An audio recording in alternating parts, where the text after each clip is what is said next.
an intro video at some point.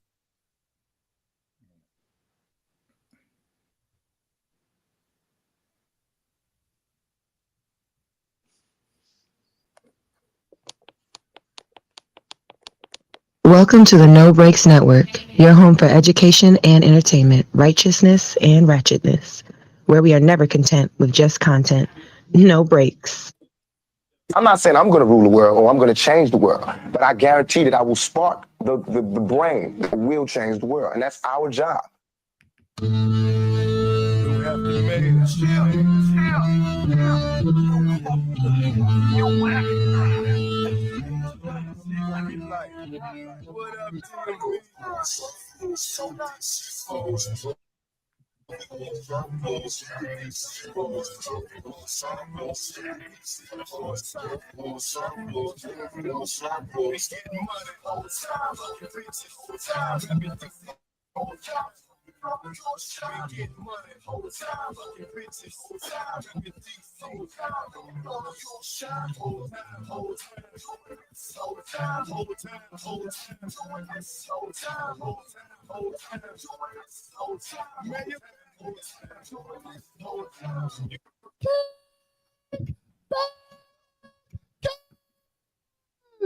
JB, what's the name of the podcast? It's a pod named Kickback.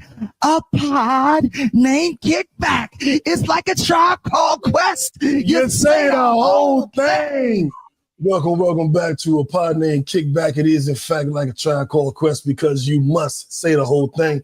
I am No Breaks New, the righteous ratchet. If you throw it, I'll catch it. If you got it, I'll match it.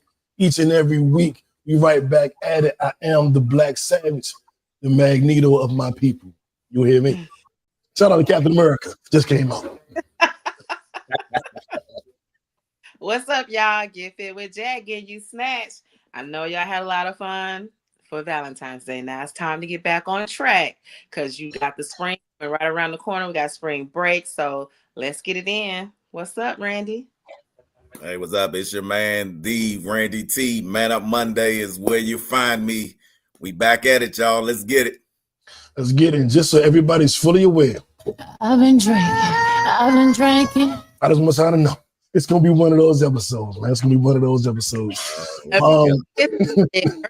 we go again. A lot of drinking for their birthday. So everybody watch right now in the comments, please tell Randy a happy birthday. Oh, absolutely. Happy born day. We get ready to just turn 61. Let me give it a round of applause.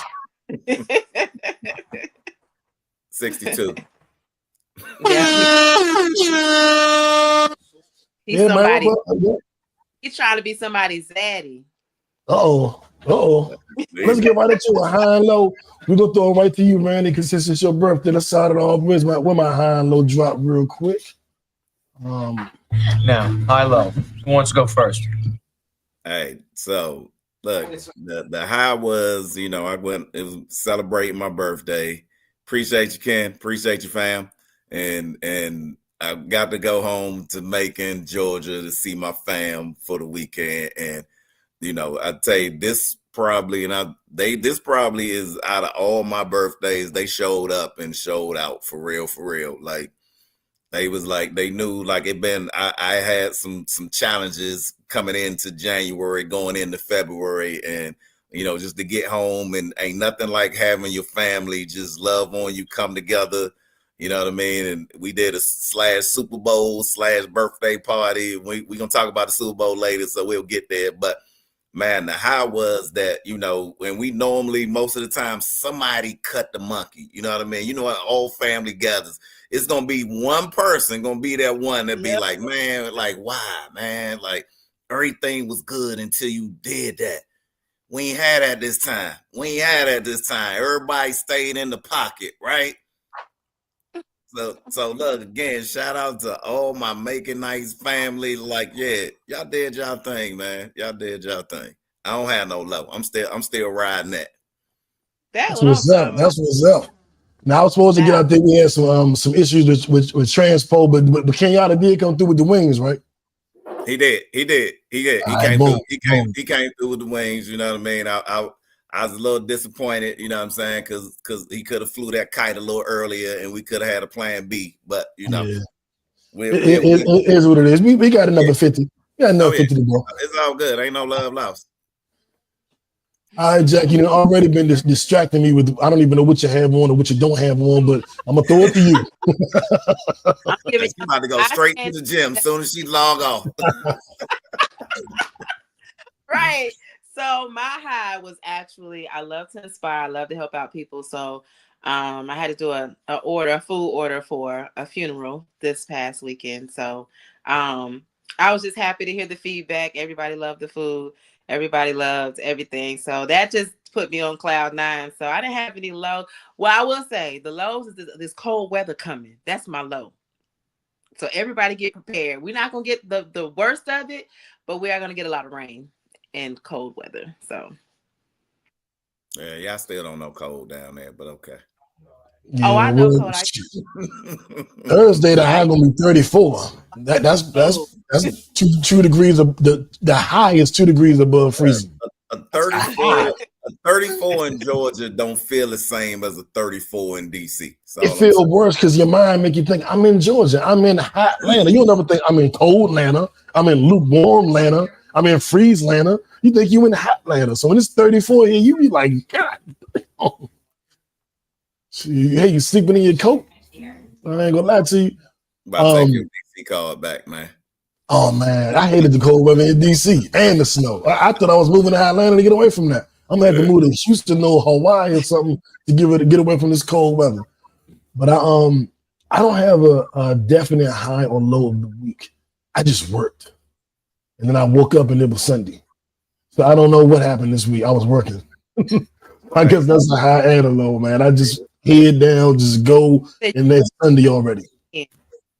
Huh?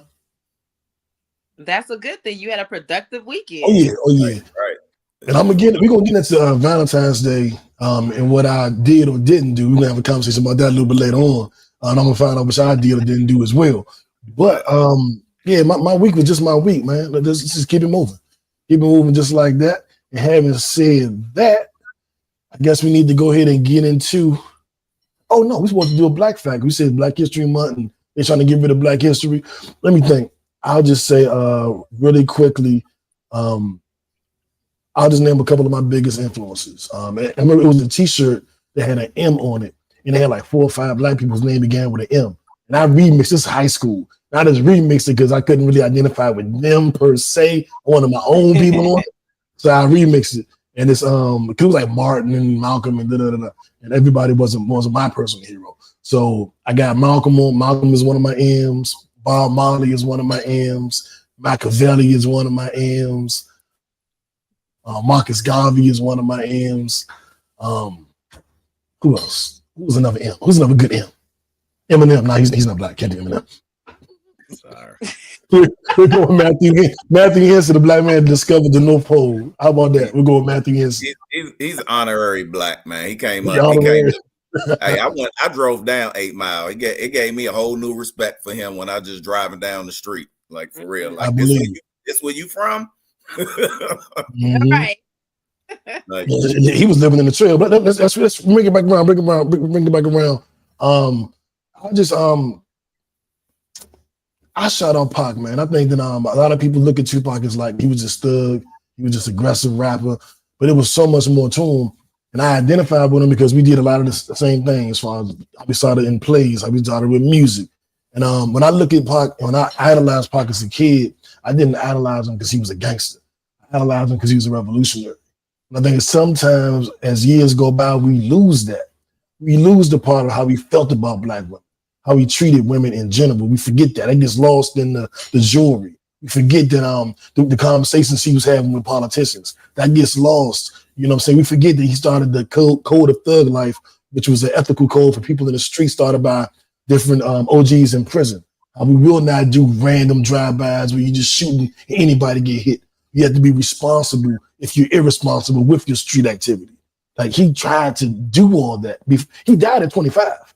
He was doing all this at 21, 22, 23. I don't know what I was doing at 21, 22, 23, but I wasn't trying to lead a revolution of people trying to clean up the streets of America. That wasn't what I was doing in 22, but that's what he was doing.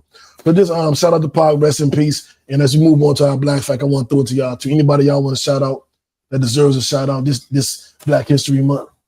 Yeah. Well, go ahead, Jack.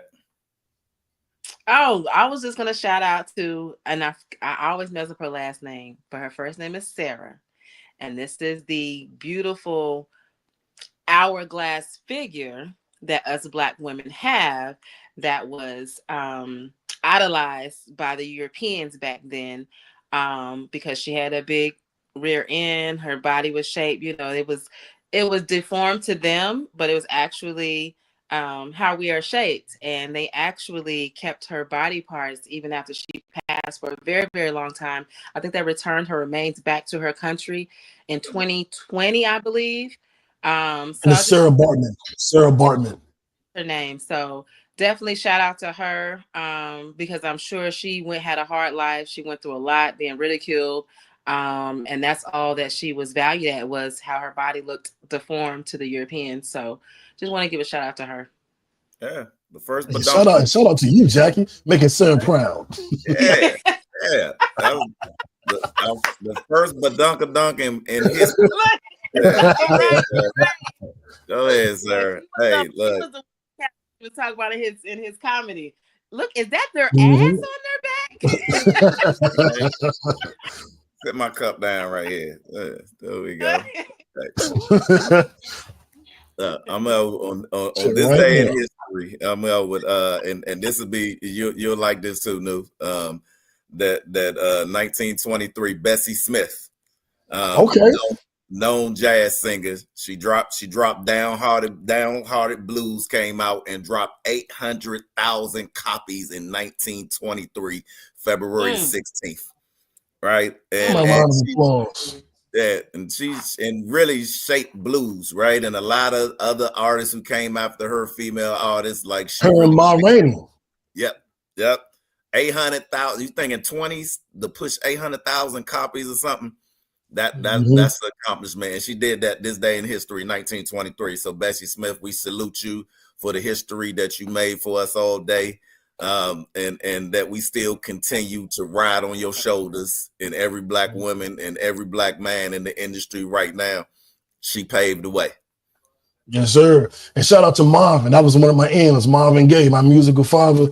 And shout out to Burger, man. Burger gave me a shout out. Shout out to New York. This is through your whole life, brother. I love you for that. Yeah. I love you too, bro, and I appreciate you. Man, now let's get into. Hey, Burger, you was part of that journey. He got through because of you. We salute you back. That is a fact.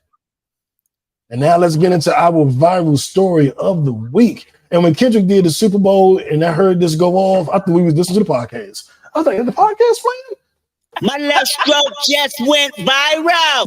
Oh, it does sound like us. Man, let's start off with the Super Bowl. Before we know Drake is back and all that good stuff. But let's start with the Super Bowl. I didn't enjoy the game. It was a blowout. It wasn't fun. It wasn't entertaining. The fun was like, are they going to be able to come back? Are they? Are they not? Like, what's about to happen? But it was a terrible Super Bowl. The Chiefs looked unprepared. They was all over Mahomes' ass with a 4-man rush. They disrupted it. It reminded me of when the Tom Brady and the Bucks played Patrick Mahomes and the Chiefs with that D-line getting that penetration. It was just like, this is crazy. But shout out to the Eagles. I mean, they did it. I mean, I've been saying I thought they were the best team in the NFC. I wasn't sure that they were going to be able to do that. I said they should beat the Chiefs, but I can't bet against Mahomes. Mahomes psychologically had me like, I want to pick the Eagles, but that's Mahomes. I can't pick against him. And they showed me I should have went with my right mind because I knew the Eagles had the team to beat them, but I just had too much faith in Mahomes, man, and he let me down. But before we get into the halftime show, y'all got any thoughts about the game you want to share? Yeah, I mean, we see why Mahomes messing up. Why? Because his MAGA wife? With the lady with the voodoo doll. Let's just put it out there. Let's just put it out. I saw her and they putting the needles in my home, and it was a lady in the game that had a voodoo doll, but she was sticking needles and stuff into my home's voodoo doll. That could have had something to do with it. Come on now. Hey, New Orleans is the birthplace of voodoo and all that good stuff. So I promise you, she probably wasn't the only one in the crowd that had one of those. Right? That she's just the one that got caught on camera. But here's where I give everybody on the whole entire squad gets an F. I'm gonna start with the head coach Andy Reid. For one, he did not come in with a balanced plan of attack. And I thought for you to come in and think that you're going to run 80% passing plays on probably the best two-man corners that can stay one-on-one, right, with a front four, because they don't have to cover long because they get a push with their four, right? So they always can have 8 in coverage, and your plan was to have a heavy pass game to beat them. Pacheco was healthy, and I think the man probably got 8 carries the whole game. Like I don't think he got 8. Yeah, and Kareem Hunt was there. Look, I don't know if anybody else that's not named Jaden Daniels can put 30 points on the Eagles and you not run the ball. But here we go. So I thought, first of all, Andy Reid, terrible game plan. So first I give you an F. Second, I give Steve Spagnuolo, your defensive coordinator, you get an F, because when we knew that you needed to shut down the pass, and they did not put a spy on Jalen Hurts, who ended up being the MVP, because every time he got out of the pocket, everybody running around and don't even know he 5 yards downfield in the backfield for anybody even realize he there. Right. So you get an F. And then Patrick Mahomes, and you as the quarterback, you get all the love, you take all the blame. I felt like right before halftime, that last turnover, that if they could have got a 3, if they could have got a 7 right before halftime, you coming out, you get the ball back. That's how momentum shifts happen. And as the leader of your team, you cannot turn the ball over in that instant. Right there, you at least had 3 points. It was at least points on the board. You cannot turn the ball over there. And then last of all, Travis Kelce, who came in finally with looking like, you've been trying to be like a half brother your whole time. Now you look like Taylor Swift did your hair before the game, and you played like Taylor Swift during the game. So all of the greatness that you talk about, and all the greatness and all the things that you've accomplished, not knocking none of that, but and being a mom, master of the moment. This was a moment where it was a legacy that was on the line for the whole team, and nobody showed up. Nobody. You know what I want to tell the whole team right now, man? They got a message for that whole team. That's not it. This is a message. You forgot to be there. You forgot to be there. Right. I wanted to turn to Jackie and just be like, Jackie, like, see this shit. You see this shit? And then they had all these excuses at the end of the game. I don't want to hear that. Metro, shut your whole ass up and make some drums, nigga. And I can't root for them, man, because I don't have an unnatural allegiance. That's not me. You having an unnatural allegiance to losers is not like you. It's not like me. And I don't understand. They had a chance for a 3-peat, Randy. Jackie, they could have won 3 in a row. That would have cemented Mahomes' legacy, Andy Reid's legacy, the Chiefs' place in history, and they failed flat. It's okay to Will Smith talks about this a lot. It's a story where he says, you get a chance to fight Mike Tyson, right? You train, you eat right, you abstain from alcohol and sex and everything. You do everything you're supposed to do. You get into the ring, and Mike Tyson knocks you out in 90 seconds. He's just better than you. No shame in that. But you get the chance to fight Mike Tyson. You get your homeboy Puka to train you. All you do is drink and smoke the whole time. You show up to the fight late. You get home drunk. You get in the ring and he knock you out. That's a shame, because you lost not only to Mike Tyson, but you lost to yourself. And that's like the way of the world. It's one thing to lose to the world. The world will beat you sometimes. It is what it is. Nobody's perfect. But to lose to the world and to your lack of preparation, to lose to yourself as well, that is truly a tragedy. And I feel like, based on what Randy, what you were saying about the coaching and the game plan, the Chiefs truly lost to the Eagles and to themselves. Yeah. Jack, put a pretty bow on this. How you want to end this Super Bowl topic before we get into the halftime show? Let's get into the halftime show. Drop the mic. Move on. All right, and I'm gonna play this again just because it's his voice. My left stroke just went viral. I watched the halftime show. Me and Jack was texting. You see this? You're not gonna do that song. Yes, let's see. We did that one. So we just all into it, just like, oh, he did this, he did that. And I thoroughly enjoyed it. I walked away going, that was pretty good. And I went on about my way. I started seeing people saying they hated it. And I started seeing people saying, I loved it. It was the best ever. And I was like, I don't feel either of those ways. That's too extreme. I thought it was good. I didn't think it was the best. I thought it was good. I definitely didn't think it was bad. I rewatched it. And Randy said in our chat, I watched it twice, and that's when I fell in love with it. I was like, let me watch it again. I watched it again like on Wednesday. And I just paid close attention, trying to see everything I missed. Did I miss anything? What is that saying in the crowd? What is he doing with his hand right there? What lady's shoes is that? I'm trying to break it all down.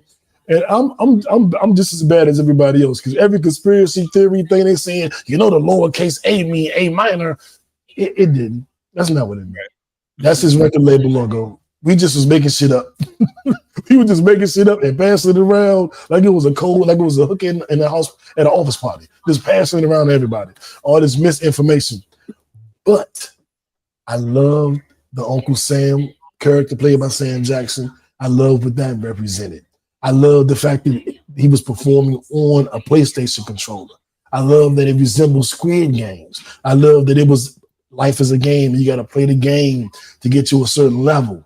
Because Kendrick played the game. Now I say, I'm not going to do that. I'm not going to play the song until I won everybody over. Hit him with a little love song. Hit him with a little, same thing with corporate America. You go in there and you're nice. And yeah, sure, we're going to handle that for you. Absolutely. You get to a certain point and it's like, man, you know what I'm saying? You let your hair down a little bit. And so he said he should have left them bell bottoms in Compton. Those were Celine jeans, man. Those were Celine jeans. And just so you know, he was wearing Deion Sanders shoes. Primetime shoes, Celine jeans, and that jacket was his record label, and his chain was record label, all that good stuff. But yeah, I didn't get the bell bottoms. It's not really my thing. But look like a tutti frutti. But I did appreciate the messaging, and I love that I walked away. It was black. It was unapologetically black. The Serena thing, that didn't win me over like it did everybody else, because to me it's like you're dancing and shitting on your ex. Like I've never championed a woman getting back at her ex being spiteful. Like I know she's black and she the queen, but like Drake black too, so it ain't like it was, like I ain't. That wasn't my thing. You're crip walking at the Super Bowl. Cool, I guess. You're doing it to get back at your ex. I guess, if you really want to get back at them, I guess. I think everybody else took it that way, but I think she did it because she wasn't able to do it at Wimbledon. She got in trouble. Well, she did it at Wimbledon. She actually did it. So it's not like she didn't do it. She did it. Right. Yeah, but so she still did it. It wasn't like she didn't do it. Further with the ex thing because of Kendrick and Drake. Right, that's what I'm saying. It was really about getting back at her ex. But that was cool. One thing that I think this isn't. I don't see how is she getting back at him though. That's what I don't. Okay, well, I'll briefly give you the story. So they dated, they broke up. I know. Drake has been talking shit about her and her husband in songs. Her husband has been firing back at Drake through the media, and so Drake has been responding back. The last time he took a shot at Serena, he was like, "Serena, your man is a groupie. Like you had a real one, now you dating a groupie. Like he corny."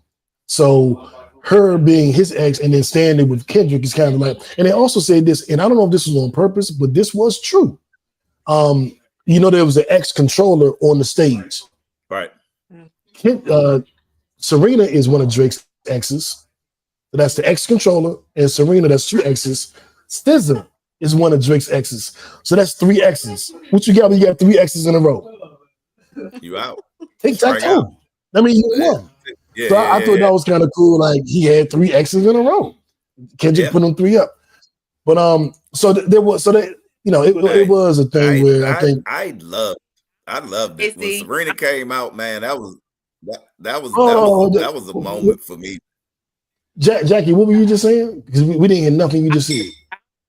I'm with Kenneth on this. I think the Serena thing was a Compton reference as well because they both from Compton. I think everybody else took it and ran with it with the whole X thing and all of that. But I really think it was more of the fact that she got in trouble when she did it before at Wimbledon, and also that she's from Compton, and it's just what they do.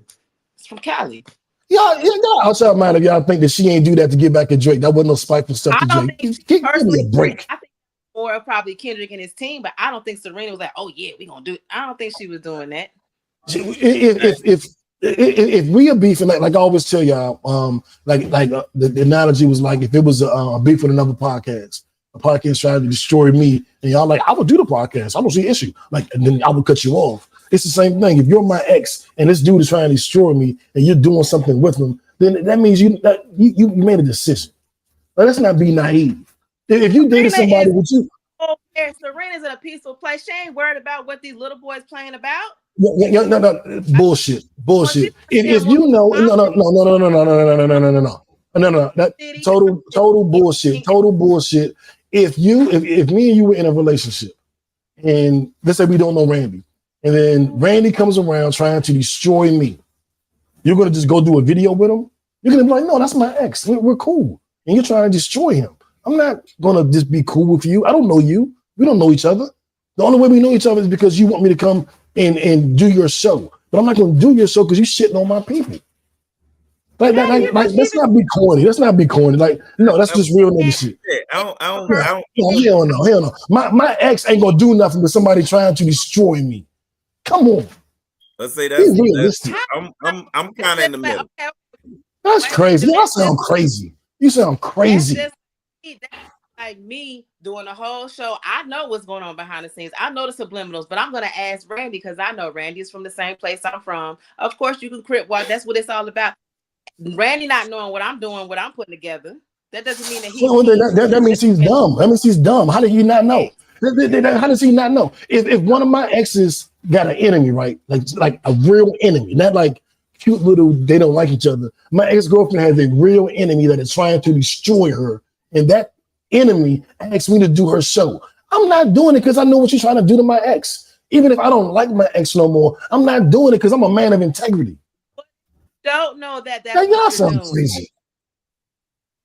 What if you? I would know. You can't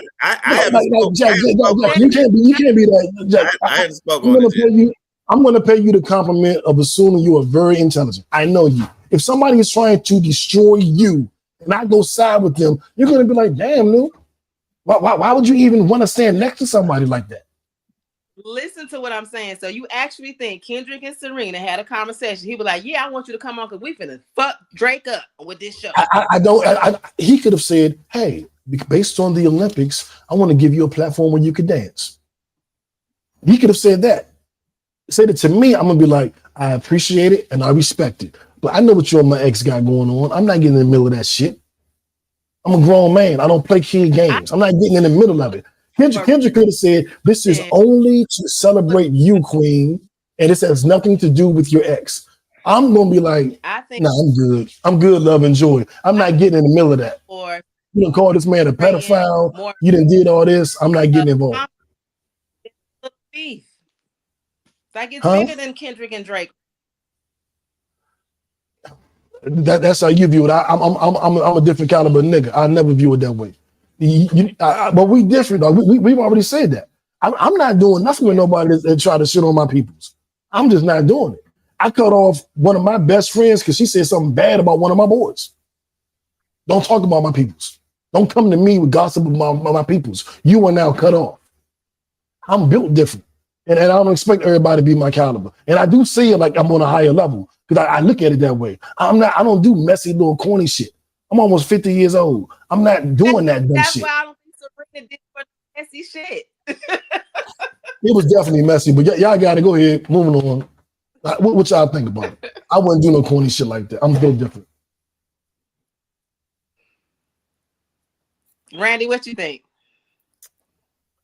I think y'all made enough comments on this. I think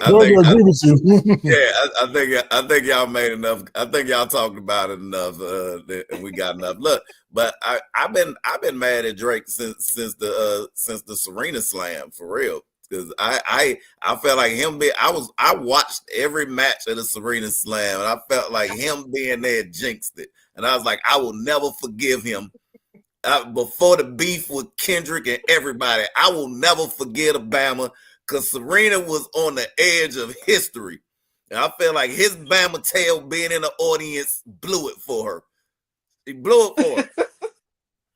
And she'd been with the white dude, then he'd have been quiet in the audience. The camera wouldn't even look at him. She would focus on the match. Right? But now Drake at the audience is like Taylor Swift at the Chiefs game. Every cut scene, we looking at this light-skinned Bama in the audience like, why, man? And he looking up at her like, and just like, come on, like, man, come get out of here, man. Like, look, that's why I ain't forget all that other stuff after that, man. Serena Slam, I'm gonna blame Drake for that for life. For life. I ain't mad at you. There you have it. Y'all heard Randy. See walk on that Bama. Because she should have been walking at the Serena Slam. One match away from history. Just like the Chief was one match away from history. One match on somebody that she done beat before. Yep. Yeah, man. Y'all took me back. Let's move on. All right. So we're now, speaking of the devil, Drake dropped a new album. I got a new album in the mail the other day. You want to hear it? Here it go. So Drake dropped a new album with Party Next Door. It's called Sexy Songs for You. It dropped on Valentine's Day.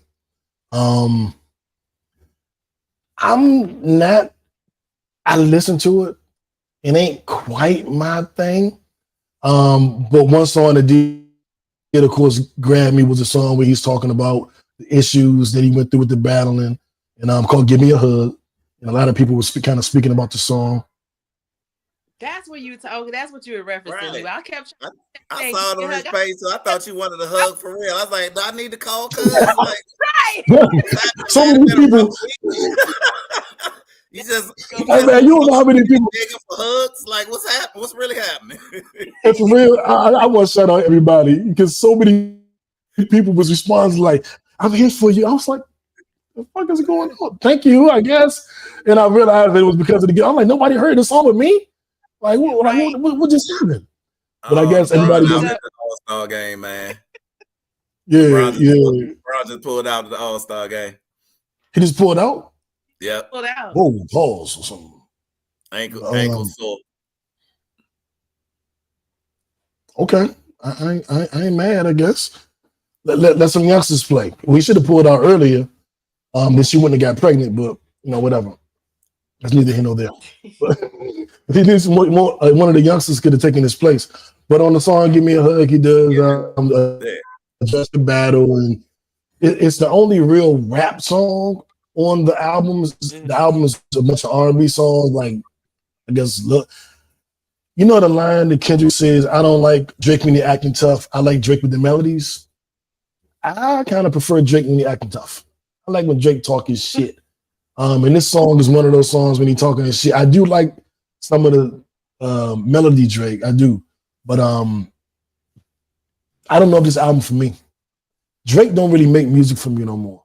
I was a fan, but like the last 5-6 years, I'm always listening to his albums like, oh, he don't care about me as a fan. like J. Cole makes songs for me. Kendrick makes songs for me.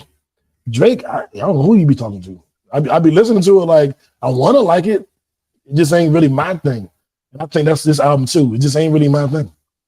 But Give Me a Hug started a lot of controversy because he's addressing the battle, addressing the beef. He addressed Joe Budden. He addressed Melissa Ford. So he went through all of that. And it's a controversial song. And just for everybody that thought that Drake was falling off, he's now the most streamed artist of 2025. He had the most streamed day of 2025, dethroning Kendrick just 2 days prior. Kendrick broke the record on February 12th, Drake broke it on February 14th. So he didn't die. He didn't fall off. He's been the most streamed artist for every single month of 2024 and 2025. So the battle hurt him, I guess, in the hood, but it didn't hurt. It didn't hurt his pockets. Didn't hurt nothing else. Man, Drake ain't never had no rep in the hood. It ain't hurt him there. Exactly. Well, boom. It solidified what we already knew in the hood. Like Slim. Exactly. But you know what's funny? I was talking to my man Shmee, and I was like, the boy back. He got a number one. He was like, well, who thought he wouldn't? Right. I was like, that was on the internet talking about Drake is done. All the blog sites saying it's over for him. He'll never bounce back. And he was like, who will say something like that? And I was like, dog, they've been saying this for 6 months now. It's over for him. Then nobody want to hear him no more. Da, da, da. And I'm like, and he couldn't believe that people were actually saying that. Like, they really said that? I'm like, yeah, they really were saying that. And he was like, well, they're stupid. I was like, well, that's not the point. The point is they were saying it. And the first thing he dropped goes to number one. The Give Me a Hug record is number one on the charts. And his album is the fastest streaming album in of 2025. And on Apple, it's the fastest streaming album to number one in history of music. So he back, and I don't even like the album. He never left. And this battle, if anybody know, I'm not a Drake fan, but I do not knock his hustle. Drake can make a hit, right? And people always talk junk about him, and I'm not a hater. I'm not a fan either. But because people's like with the Ghost, if we went back to like the history of hip hop, if you didn't write your own lyrics, if we was back in the 90s, you would never make it. When it got out that you don't write, like ain't nobody listening to you. Won't care how good it sounds. Like nope, ain't no airplay, right? But hey, I still give it like Slim. If you can just write for me, and I still gotta go lay it down and make a hit out of it, that's an artist. So I give him that same way. Like I say it like, and I'd give the analogy. I was talking to somebody about this the other day, and I was like, I get an analogy of like professional wrestling, right? Professional wrestling, we know it's all acting, it's all, you know what I mean, that everything is scripted, but they are the best athletes on the planet. Like they don't have an off season. They had 365 days, 7 days out of the week. They jumping off the top ropes. Just get in the ring and jump off the top rope 10 times on your back and see how you feel. And get up and see you jump from standing straight up onto your bed. Yeah, right. That's enough. So I respect this craft and his hustle, and always have. And like he know how to make hits. He know how to make hits, period. Whether you love him or hate him. So like even with everything that Kendrick did, so all of us who lost respect for him as a person, it didn't tarnish his career not one bit. It didn't even touch it. While a lot of this was going on, he was still selling out concerts everywhere. While Day Night Like Us was number one on the charts, he was still selling out tours where he was still selling out shows at the same time, right? So he never falls. That's the media, and you know what? There is no bad publicity when you a star. There's not. It's not. Even with they said the pedophilia or whatever, it was still women on the front row, still screaming his name, throwing panties on stage. They still like pedophilia me. I mean, we learned that from R. Kelly. People still blasting R. Kelly music. So, hey. Jack, talk to us. Boy, Millie Vanilla back in the house. I can listen to R. Kelly again. Let's say that again, Jack. Jack, what you say? Oh, yeah, we saw viral. If Millie Vanilli came out right now, they would have made it. But Burger said he's people. You're all people, Burger? Is that like I'm every woman? It's all in me? What does I'm people mean? He said it's every woman. It's all. I don't know what he mean by I'm people. I think I'm everybody. It's all in me. I'm people. I'm people. So, I'm what people. would you give the album out of 5 stars? What would you give the album, Drake's album? Ooh, that's gonna be rough because I didn't like it. I tell you what, I give this one song 5 stars. give you a hug. Let me skip through it a little bit. I'm different. I feel like you and Drake do the singing and the Take a minute, take a deep breath, have a little bit of patience. Listen, you're amazing. You the inspiration. You set the bar for the next generation. You Neo in the Matrix. These niggas just Nemo in the ocean. Small fish making kids feel emotion. Using you for promotion. Bulletproof door so heavy, got me rolling around like a dignitary. Funny how it's only bitch niggas that are waiting on. This girl face so pretty, I can only think of fucking missionary. Fuck that, make a beat switch, turn the hoes up, give $1 million to them. Right now, I got so many villains booked, I'm like a villain to him. Dirk's boy told me Marvin's Room was his favorite song, he would drill it to it. 1,000 niggas rapping murder shit and like 10 niggas that'll really do it. Savage, you the only nigga checking on me for me really and some shit, bro. But listen for it, you a legend from the six. Hate to see you with a dick sucker. Shit about to be a lit summer. Tell the fuck on rap beef, I'm trying to get the party lit. Tryna get the party lit for the bitches. Them Nike tights is hugging on that ass like they missed it. What's up? Niggas is hating the boy for sure. The women in love, walking the strip club. Damn, I miss you, hoes. Give me a hug, give me a hug, give me a hug, give me a hug, give me a hug. Yeah, I know that you work in the club. Know that these people might judge, but fuck it, you family to us. So come over here, give me some love. Yeah, give me a hug. I miss you, hoes. Give me a hug. Give me a hug. I miss you, hoes. Give me a hug. All right. And that's where "Give Me a Hug" came from for everybody that thought I was having a midlife crisis. That was so funny. Yeah. So many people were like, "Here you go." What's going on? Let's send a text. You all right? Yeah, good. I'm great. What the hell just happened? How's everybody? But man, I got another part of that story. I'll tell y'all that part later. Because I actually did. I was laughing and joking, but I did have a moment yesterday. But I would just say this. We broke down the Super Bowl, Kendrick and Drake. The All-Star game is going on shortly. We know that LeBron just pulled out. Pause. I love the fact that the Wizards had about 4 players, young players, participating in the rookie games. And in the skills challenge, shout out to Alex Farr, Bub Carringer, Keyshawn George, and Justin Champagny. I mean, the dunk contest, Mac McClung, white boy won it 3 years in a row. And he's just creative. He's special. Hey, he's really creative, man. Like he put some thought into those dunks. And shout out to Stephon Castle because he did some great dunks. He did. But next, Mac McClung, they just didn't look great. Like we know that he switched hands. That was an amazing dunk. But Mac jumped over the car backwards and landed it and failed and tumbled, and you just can't beat that. The double tap to the rim. Ooh, boom, boom. Look, I don't care how creative you are, you still gotta have hops, right? Because if you can't get some hang time, you ain't pulling them off, right? And you see his dunk earnings is more than his whole NBA salary. He's a G League player. Mm-hmm. That's what people keep forgetting. Like why we don't see him in the NBA? Because he don't be on TV. Yep.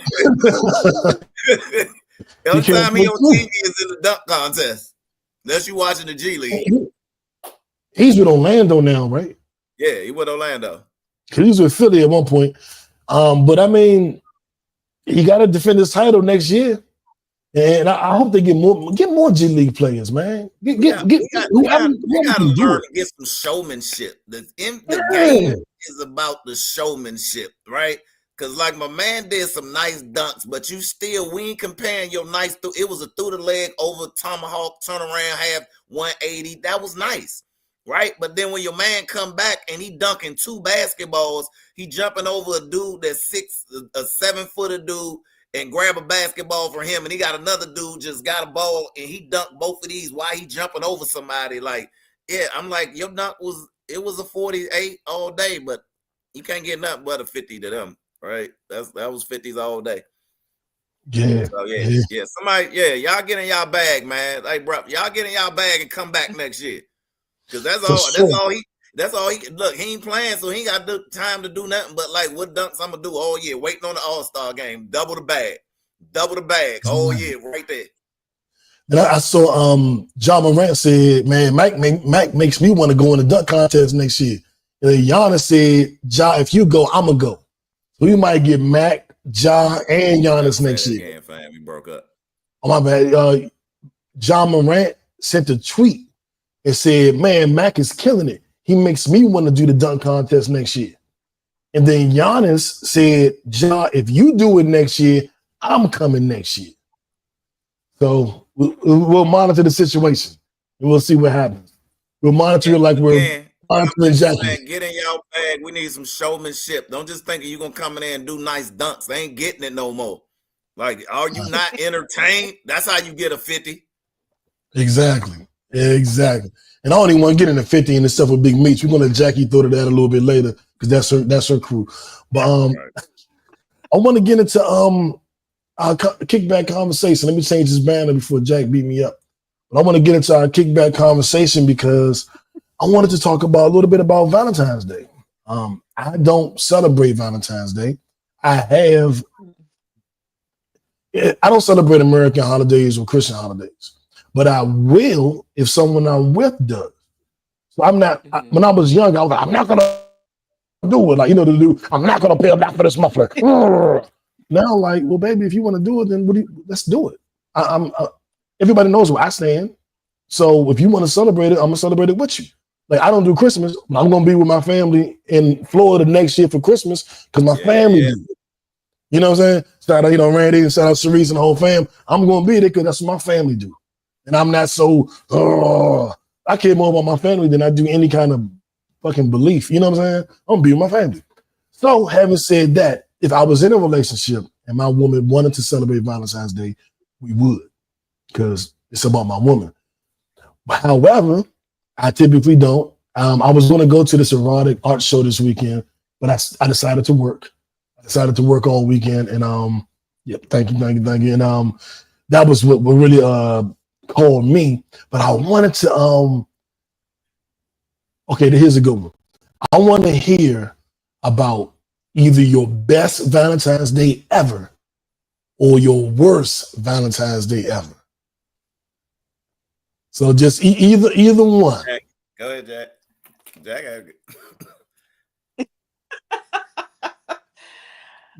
Jack went to my Valentine's weekend with that workout shirt. Jack, who's that workout shirt sponsored by?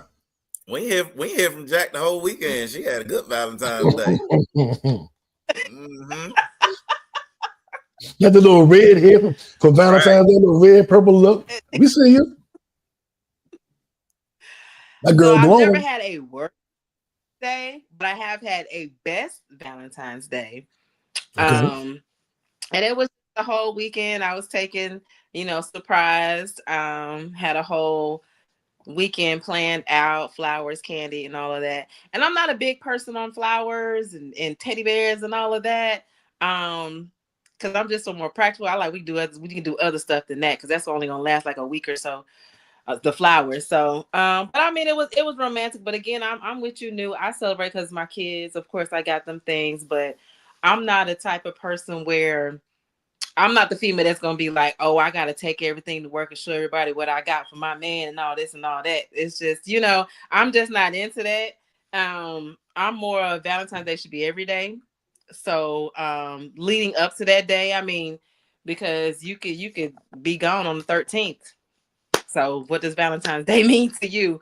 But if you get love every day, that's just something that y'all might want to celebrate if you want to, for the hell of it. But I mean, that should be every day. You should show appreciation to the people that you love in your life every day. Agreed. I agree. Agreed. I think for me, I used to be Mr. Valentine's Day. I did before I got married.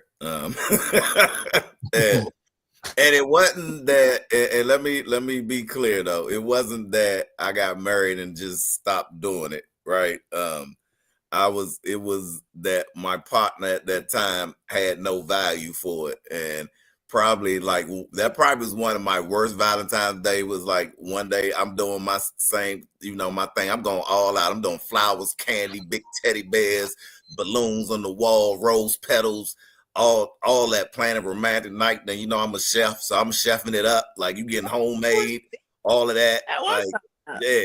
And did one Valentine's Day, I did all of that. A lot of stuff, and like I'm looking at some stuff that I was really thoughtful about, right? And then I come in the next morning, I see it all on the closet floor, right? Flowers in the trash.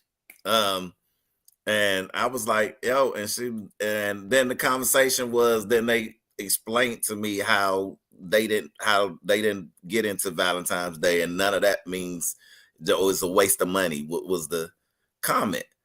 Right. So I'm like, I thought, especially with women, it's always the thought that counts. That's what I was, all the women told me who raised me, but obviously not anymore. But she made this, but the statement was made that you just said, show me love every day. And we got to spend money on this one day. All right. So, so after years and years, of going through that, it just became another day. Right. It just became another day. And I think this was my second Valentine's Day being a single man again. But I had fun this Valentine's Day, you know what I mean, with some people who, who believe in just, not in the commercialism of it, but hey, like it's a day of love. So let's just get out and show some love with all the people, right? And that's what we did, man. It was a reminder. So I agree with both sentiments, like Jackie. Show love every day. But look, if it's a day that people out in the street and just showing love, you ain't got to subscribe to the commercialism of it.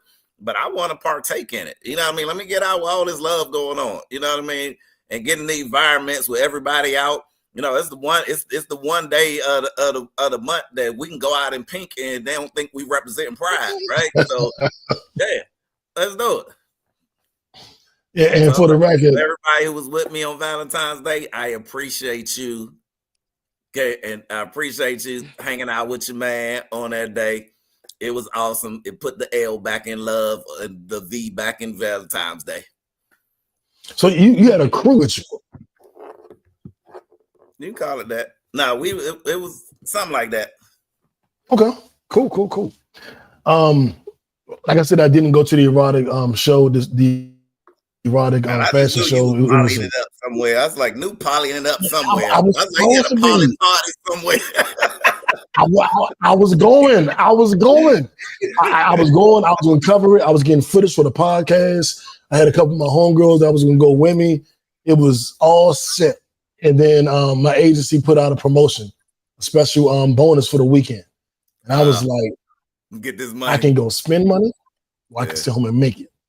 And I thought about it for a minute. And I was like, we got to start the year off like that. We starting the year off on the grind. So I said, I'm not going. I hear my homegirls, I'm not going, but I'll still get y'all in. I'm just not going. But I wanted to go to, since I don't celebrate it, haven't really celebrated it. I think one year I was in a new relationship, maybe 20 years ago, whatever. I took a young lady to Morton's, and they rolled out the red carpet for us, and I was like probably one of the times that I really did something. But my best Valentine's Day was something that wasn't even intentional. I was chasing this woman. And I say chasing, I mean, well, I'm saying chasing. It was somebody I wanted. And I wanted for a long time. And we would cross paths every now and then. And I'm like, hey. And then one day we ran into each other. We had a little conversation. And we started trying to figure out a date, what day we could go out. And we were like, well, shit, maybe next Friday or something, next Friday, Saturday. And I don't know, she said it or I said it. One of us was like, that's Valentine's Day. And then to me, I don't celebrate it. So I'm like, it's Friday to me, whatever. And then we agreed to do it. And I was like, oh, is this going to mean too much to her? Like, hold on, let me think about it for a minute.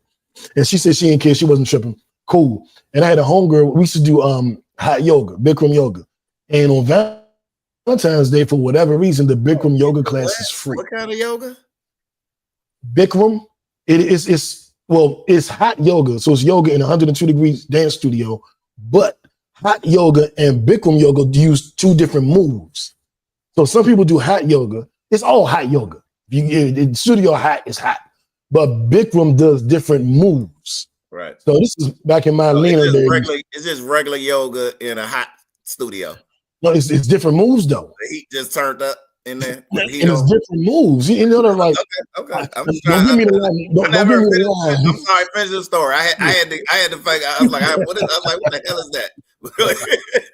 Well, I don't know what move, how they classify the moves, but let's say there's 100 moves in all of yoga.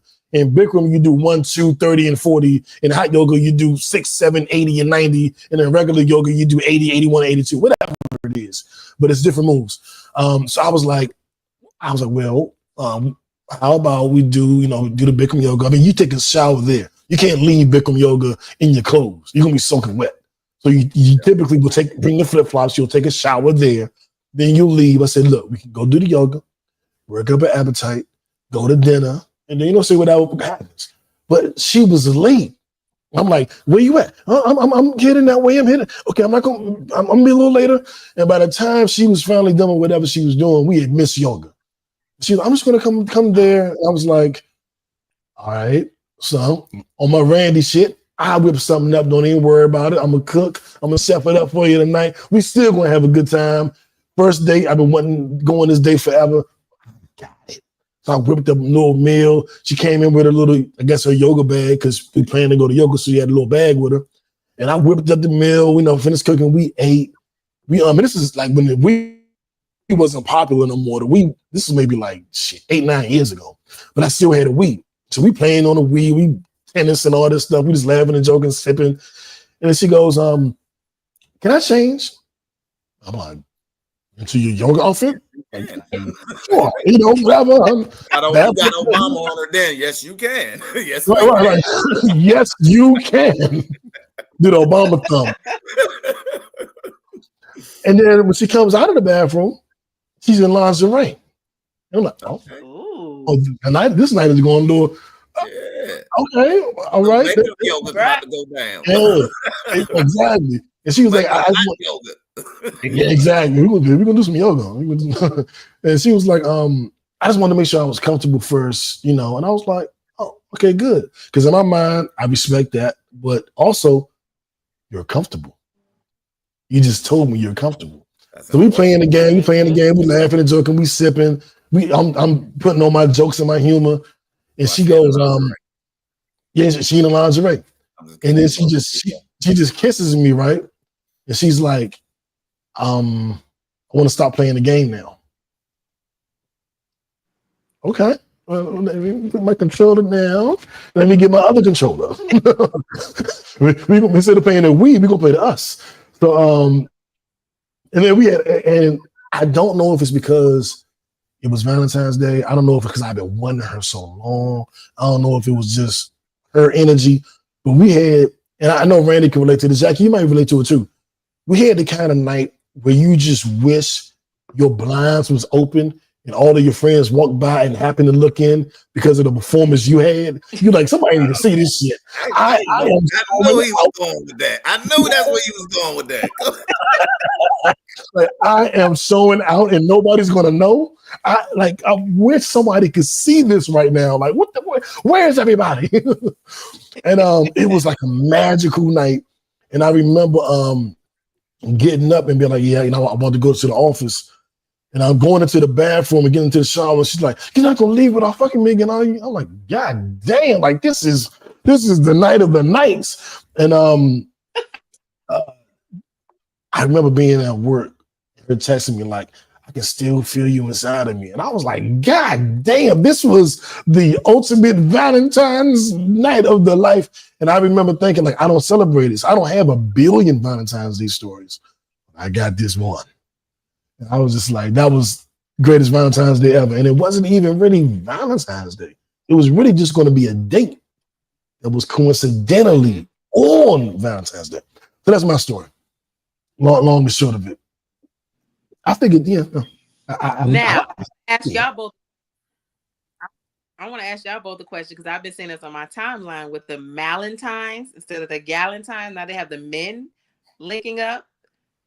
I don't celebrate enough to do that. I don't care enough. It's. I'm trying to figure out what is the dress code. What are y'all bringing? Why are y'all all together? Why are y'all wearing pink together? What are the activities? All dudes in their pajamas. I saw a bunch of dudes in their pajamas talking about Valentine's. I was like, y'all got it. Y'all got it.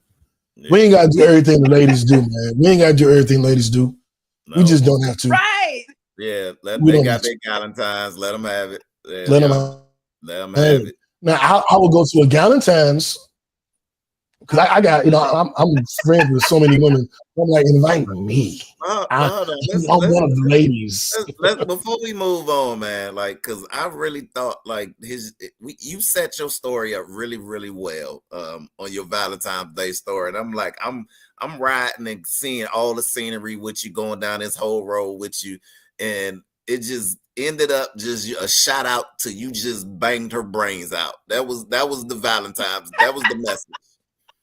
That was the message.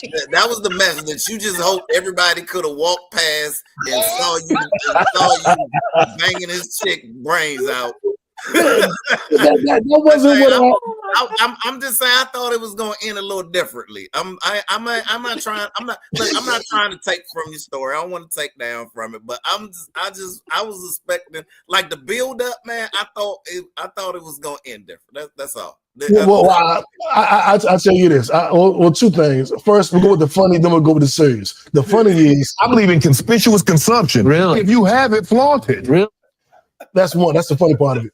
Now, the serious part of it was, I had wanted to. I was very, very much interested in her, but at the same time, to be totally honest, I was head over heels in love with somebody else, even though I was seriously interested in her. The one that I was head over heels in love with, like a week later, hit me up and was like, you know what, you're right. We should give this a go.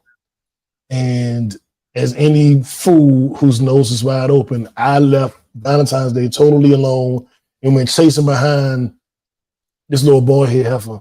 The one Drake teased me about all the time. So it didn't have. You left the right now boo for the wannabe boo. I absolutely did. But the great poet laureate Devin the Dude once said, "Fucking over your for sure pussy, trying to get some more pussy, end up with no pussy, no pussy." So that was back in my younger, dumber days. I'll say this about a decade ago. But that story is just the story that always stick out on my mind. But yeah, sorry I let you down with the story, man. I just thought it was going to end differently. That's all. Randy was waiting for y'all to ride off that, not open the blinds and see. He knew it. He couldn't end, but so many different ways I'm still singing. Walk past. Like somebody gonna walk past and just ride you up. Boy, do that. Somebody should have. One of my neighbors, somebody. Hey man, come over here and see, man. New is showing out over here. You got a legs in the air, everything. I'm not lying to you. I was literally thinking. I wouldn't have heard nothing because they would have just been just like this with the phone. Ooh, I got. Don't have to answer it if you don't want to. Don't do it. Okay, Randy said don't do it. I'm not gonna do it. Matter of fact, we're just gonna get on up out of here. We're gonna skip out of this topic.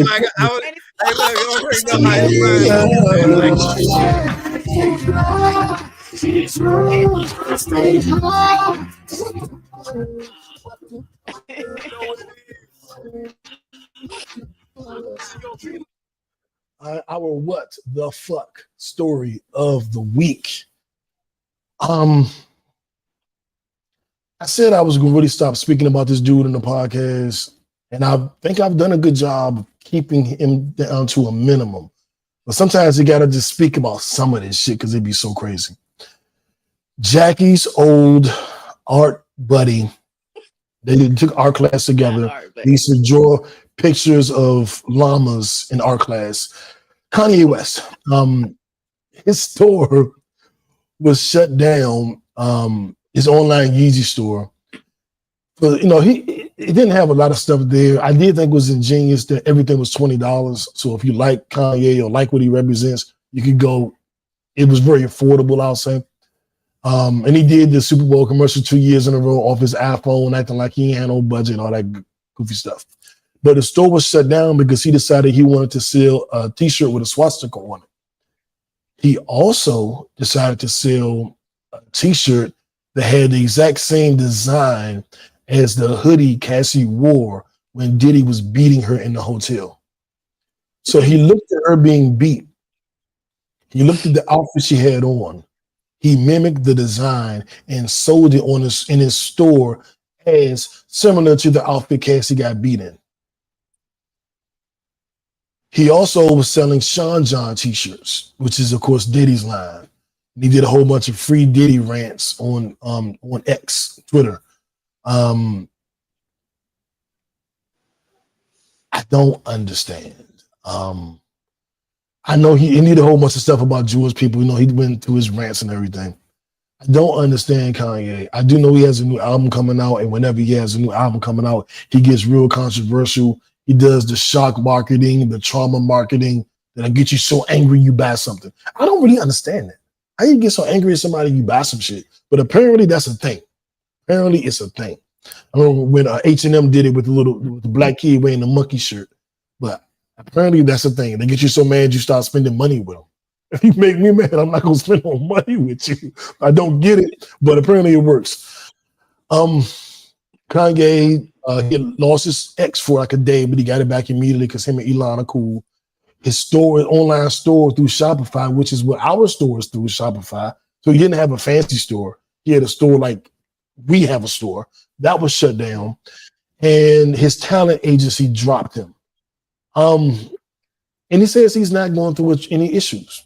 He's not in a bad place mentally. He just wanted to speak his mind. It's the what the fuck story of the week because I don't understand. You lost everything, managed to fight through it, get it back, and now you're doing the same thing that made you lose everything. At some point, you become realistic about what you lost, or maybe you start thinking you're invincible. I lost it all 2 years ago. I got it back. I'm Kanye. I don't know if that's what it is. But Randy, you tend to have a good way of breaking down these fucktards. So I am really curious to hear what you think. And if you can make sense of this shit, man. Because I can't make sense of it. Trying to make sense of trying to make sense of anything that Kanye does is already a challenge, right? We talking about the dude who said slavery was a choice, right? Right. So that statement for me will forever cement to me the sentiment and the mentality of this man.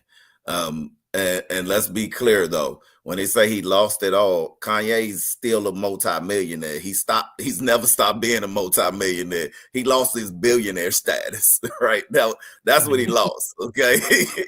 He's still we talking about 3 bags. He lost 1 of the 3. He's still holding 2 big ones, right? So he still got FU money. He ain't never lost the FU money.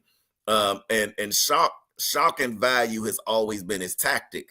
And the people who subscribe to it, that's why you say you don't understand how it works, because people still will overlook his antics because they consider him to be a genius, a talented music hit maker, which he's made some songs that has shown that are really, really good. And he is a very talented artist when he's focused on being a good artist and all the stuff besides, right? But where I will like that to do that, right? This is to me the next big bad worst thing he's done.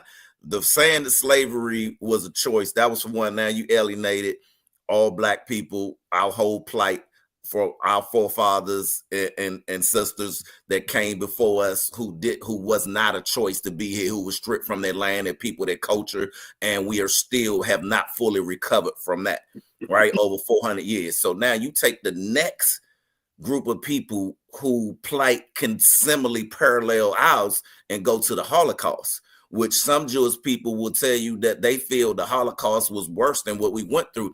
And I'm not going to compare one trauma to another. It was bad for all people, but it was not good. It was like, if you're not familiar with the Holocaust and what the Jewish people went through, like that was terrible. And it was, and the swastika, which you're showing, you wanted to put up a symbol, something that symbolized the pain of a whole group of people, some of them haven't recovered. I mean, a lot of them still doing really, really good, better than most of us. But anyway, that's still like now you want to bring that pain. That don't exercise the pain of what some of them went through. It's some families that's never recovered. They've never found their families again. Some of them was wiped out. And for you to take that moment to want to find a way to profiteer off of that makes in my mind you are sick mentally. That any way that you want to do that, and like I was like Slim off. I kind of got over the and kind of looked past the black thing when you made a gospel album. He sung some stuff to my heart. I was like, okay, maybe he trying to find himself. I know he bipolar and all this stuff, so maybe look, I'm always gonna give us another chance, right? But with this, like this, it's just antics, right? And for whatever reason, for whatever cause, it does not matter, man. Like he just need to go away. I'm with that one right there. That's cemented to me. I could never be a supporter again, not ever, because now you've alienated two groups of people who have went through the worst plots of their life in history.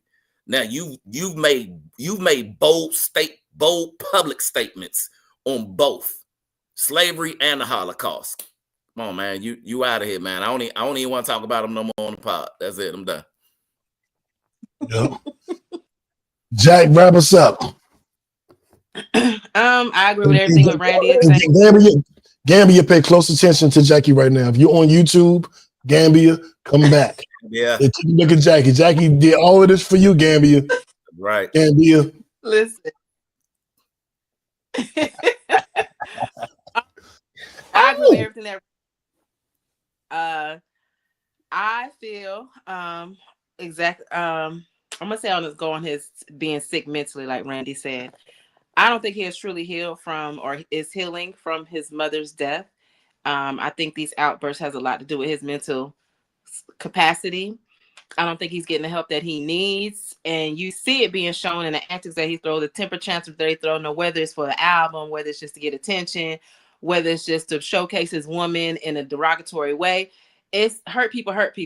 And I just hope and pray that one day or somebody around him convinces him or get him on a healing journey, because I think that's he's never been on a healing journey. I think he's just suffered and he hasn't had anybody to really vent to, and he really hasn't handled his situation with losing his mother. And ever since he lost his mother, we've seen him just sporadic everywhere trying to find himself. So I really just think he gets the help he needs. Well said. I hope he do as well, but you can't keep blazing the path and get healed, and it's gonna be a lot to come back. The bridges being burnt. You burning bridges. You burning whole cities down on the way. And we ain't gonna keep giving you a pass because you crazy, nigga. We all crazy. So ain't no passes for being crazy. I'm crazy too, nigga. Fuck. You know what I'm saying? Like we gotta stop letting people pass off this. He has I have mental health issues too. I found my mother's dead body when I was 11. It fucked me up. My mother died too. Give a fuck. Grow up. Be a man. Change. Heal. No more passes for that shit. No more passes for that shit. We grown. Now, when he was 15, we could let it slide a little bit. He's 20, 25. You kind of go, he's still a kid. This man was 50 years old. He lost his mother. At least he had his mother all them years. I lost mine when I was 11.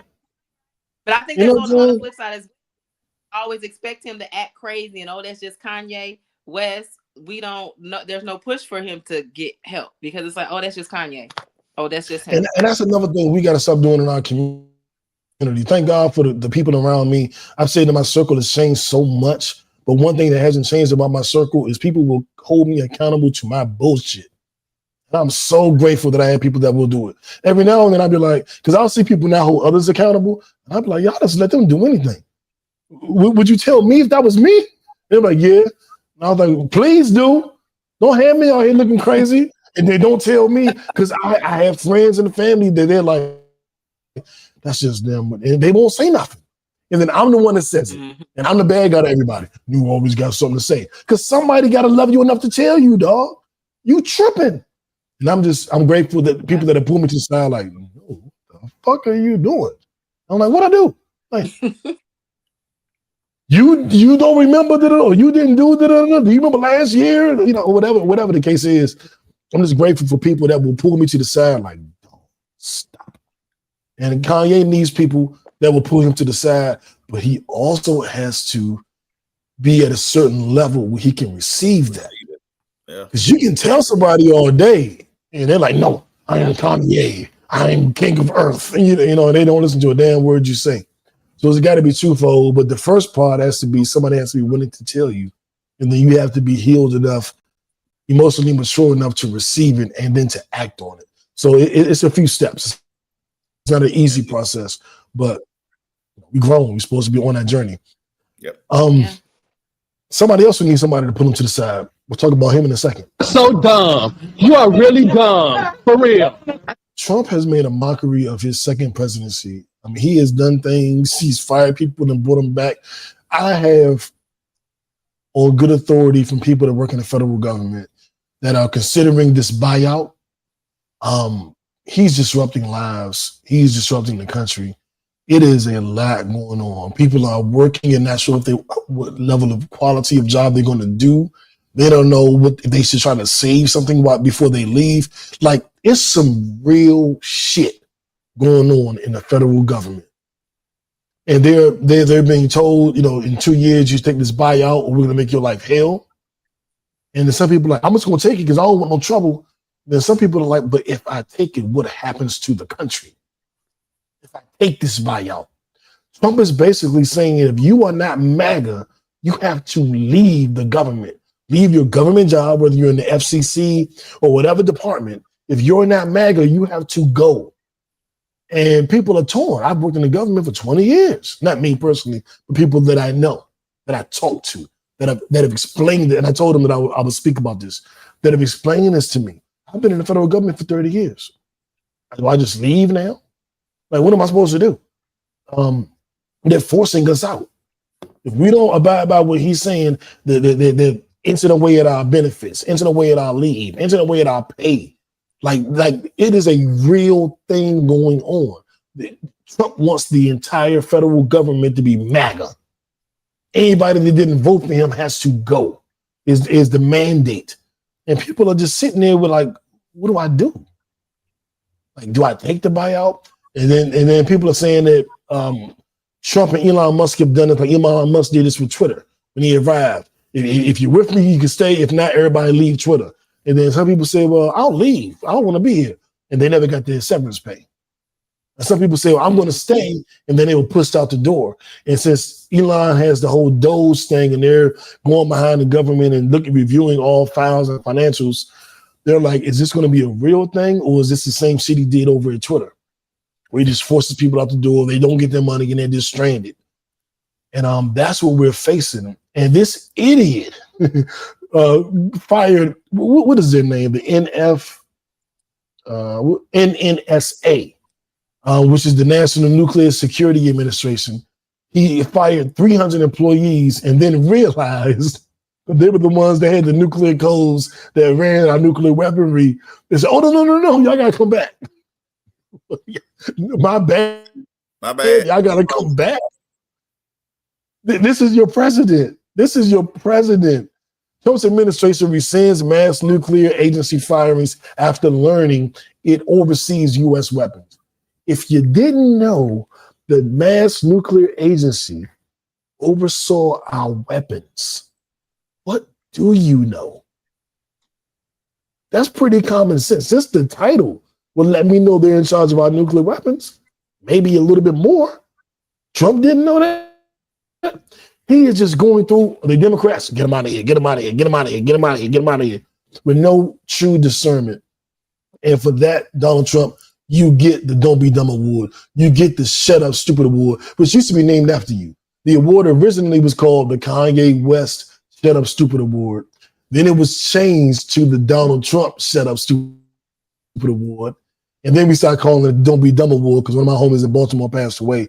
And you know, everybody know that Baltimore, shout out to KD, their little phrase is don't be dumb. Don't be dumb. So we changed it from shut up stupid to don't be dumb. And that's how Donald Trump's name got removed from it. But you know, really quickly, what you guys think, man? This is crazy. So I'm more entertained by Little X. Let's talk about Little X. So when Elon and Trump had a conference there, Little X was there. And of course, his father was we could tell was being told and what's being spoken about in the Elon Musk household, because the little boy goes to Trump and says, "Shush your mouth." And then he also says, "You're not the president, go away." So we I know saw it's being that. talked about in the household. Mm-hmm. So I'm just waiting Mm-hmm. for Elon and Trump to bump heads. I'm gonna have my popcorn. That's all I gotta say about that. Yeah, I could say a lot about this, but it's still a lot going on. Because I have family who are in the federal government right now, and friends who've been in various places, and I've got friends on both sides of this that I've had some conversations with, and I can tell you. And they're not MAGA at all, but they do feel like I think the first time in his first administration he made a comment about him draining the swamp, and I think and this is what I've been told, that he tried to be diplomatic the first time and he didn't get anything done. So he like this time he's gonna do what he said he was gonna do, and then he's gonna see how it falls. Now, I do believe there is a lot of overspending in the government. I do. And there are some places that need to be looked over and make sure we're being efficient, because we as a people pay a lot of taxes for a lot of things that we don't know what, that I don't think our tax dollars are represented well in the livelihoods, especially of people of our culture. So but I cannot say I agree with the methods. That if the government does need to be run efficiently, but you cannot destroy lives in the wake of turning it around. And it's like, all right, we just gonna snatch the Band-Aid off, and then we'll whoever bleeding, they just gonna die, and we gonna see what's left. And so I think there is a better way and method that could be done, but when we deal with two coaches of people who look at bottom lines, and we're talking about businessmen and in corporate. If anybody have ever been in corporate and business, it's always going to be the bottom line is what we always look at. There's not names, there's not people, there's not places, there's not situations, there's not stories. There are, what is the number? What is the number? So how can we get this number to where we need it to be, and where we want it to be? And so I feel like that is with the whole DOGE, the Department of Government Efficiency. There, he is doing what he said he was going to do: make the government more efficient and cut spending. Because for one, something does have to be done, because America has been drowning in debt for many, many years. In fact, if China called in their debt right now, like, they pretty much own us. So things that are happening, like some of the tariffs on some of the goods, like with China and Canada, like they've been getting away with the bag, and we as the consumers been getting the bottom line of it. So there are some things that do need to be done. Again, but the method, you cannot destroy lives. Like I read, just before we came on, someone on LinkedIn, a friend of mine who work in the government, has been in there for many, many years, said, he just got an email not to come back to work, and he's been there for 25 years. Damn. And and he's was the head of a department, and all of his coworkers are like, wow, doing great work, but that's how he was told. Like, all your access has been revoked. Like, you no longer have a job, with no warning. The people on probation, I had someone in my family, she was worried. She was like, because I just started a new job, and everybody who on probation in the government was let go. And that was about 400 people, like, in one day. That was like, yeah, if you're in a probationary period, like, you're not coming out on the other end of that. And they was worried, like, and had to call around, because they was like, hey, I just started this. Do I have a job? But, thankfully, this they had already been through a probation period before. So this was only for people, first timers. But again, in the name of getting efficient, you can't kill people. that's like the Thanos rule effect, right? That I'm just gonna snap my fingers and kill half of the population, and then bam, we efficiently. So I feel like he's trying to end game the government, right? And again, and Thanos was right, right? Let's be clear that we're overpopulated. We're destroying our own environment. We're running out. He had a point. He had a point. Yeah, he wasn't right. He wasn't right. He had a point. Thank you for correcting me. He had a point that, that if we keep going along this same trail, that we are going to be extinct because we're going to run out of resources because there's just too many people, and then it's going to be even worse. So again, I understand like what you want to do, and some president is going to have somebody sitting in that office at some point going to have to stop sending out money and stop printing money and stop saying we just going to keep kicking the can down the road to some other president figure it out. That somebody has to take some steps in this direction, but not this way. Hell yeah. Not this way. Before we wrap this up, Jack, do you have anything you want to add to that? Everybody, get yourself together. We've been taught to be self-sufficient before all this computer technology came into play. It's coming back around to be self-sufficient. And when I mean self-sufficient, it's a bad thing, but it's also a great thing because it's forcing us to depend on each other. It's forcing us to keep a village together and come together again. So it's going to get to that point, and it's not going to matter what color you are, blue, purple, pink. We all going to have to come together, and we all going to have to help each other out. We all just going to have to lean on each other, because right now this is affecting everybody, even if you think it's not, because you have family that's going through it, you have friends that's going through it. So it is affecting you in some way. So we just have to make sure, especially our health. I can't stress this enough, y'all. They can take everything. They can't take your mind or your health. If you keep your mind and your health together, you'll be able to go further, and you'll be able to think clearly, and do what you need to do, you and your family. Right. I'm moving to Gambia. I'm going to Gambia. We all going. And I tell you what, if I don't make it to Gambia, I'm gonna tell you where I'm gonna go. Because I want to shout out. So we are number 3 in Antigua in entertainment news. We are number 3 in Sri Lanka in entertainment news. We're number 11 in general news in Antigua. We are number 116 in Antigua's total podcast for the entire nation. I don't know whether it's news, sports, politics, murder mystery, no matter what they do, we're number 116 there.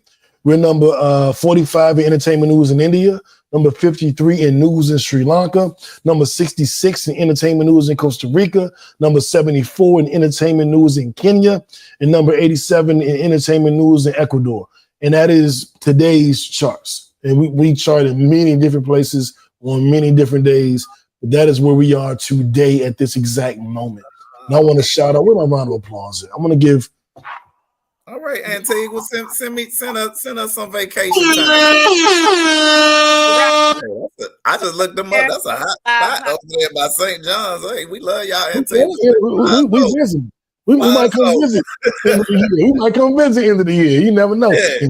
And Jackie might just have on that same little workout shirt she got on now. Right. I'm telling y'all. Antigua. We come do a podcast over there live from Antigua. Yeah.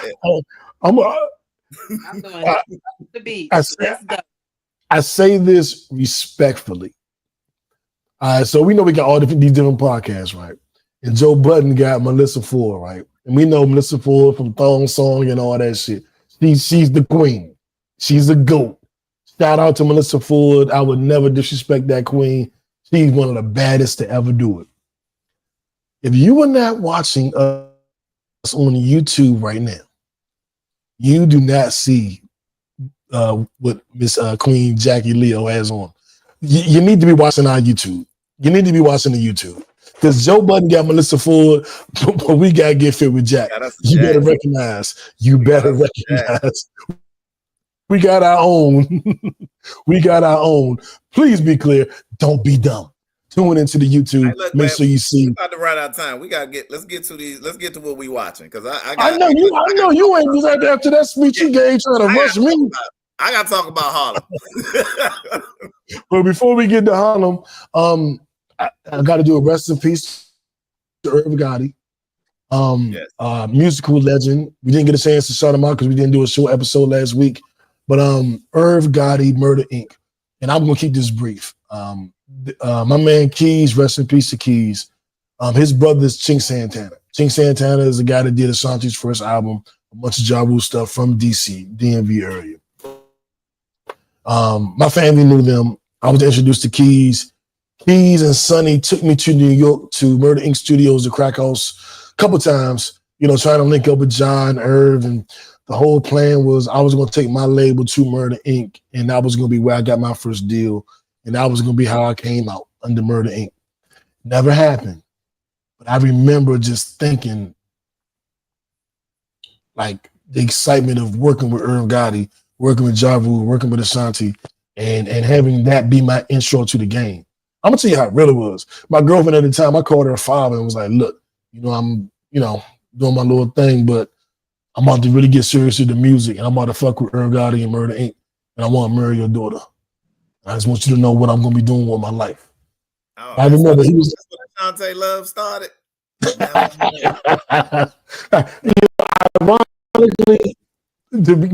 Ironically, I didn't look at her that way then. It was like 8 years later when I was like, Ashanti thick as hell. When did this happen? And then all that love affair started. But I want to shout out to Irv Gotti for giving me for assisting in my ability to dream. My dreams were so much better because I thought that he was going to be the person that put me in the game. And sitting around, driving to New York from DC, smoking and drinking in the car, like, man, God, they gonna have us. We're gonna all have Bentleys, nigga. We're gonna and as weird or whatever that may sound, to be in the car driving to New York to go fuck with Murder Inc. and thinking about everything you may get, that shit kept me going in them dark days, them dark nights when nothing felt right. I'm driving back home. I did have a nice house, a nice car, pool in the backyard. I had some regular people, nice shit.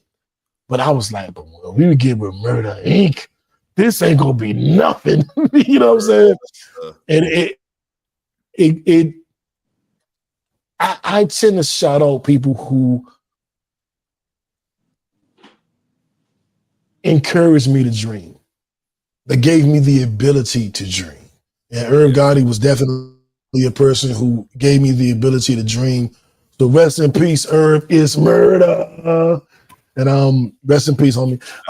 And before we get into Harlem, one quick thing, and I'm gonna direct this straight to Jackie. I'm gonna look at Jackie when I say this. I'm gonna read it to you, Jackie, because I want to make sure you hear me clearly.